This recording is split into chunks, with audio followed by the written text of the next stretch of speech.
Nagsimula sa simple na pasulyap-sulyap, nagpapapansin sa'yo. Umabot sa palitan ng mga mensahe, kilig na kilig ako. Kumusta, kain na, hello, magandang umaga.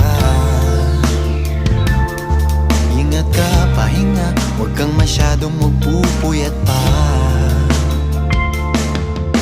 Naramdaman ng puso na dahan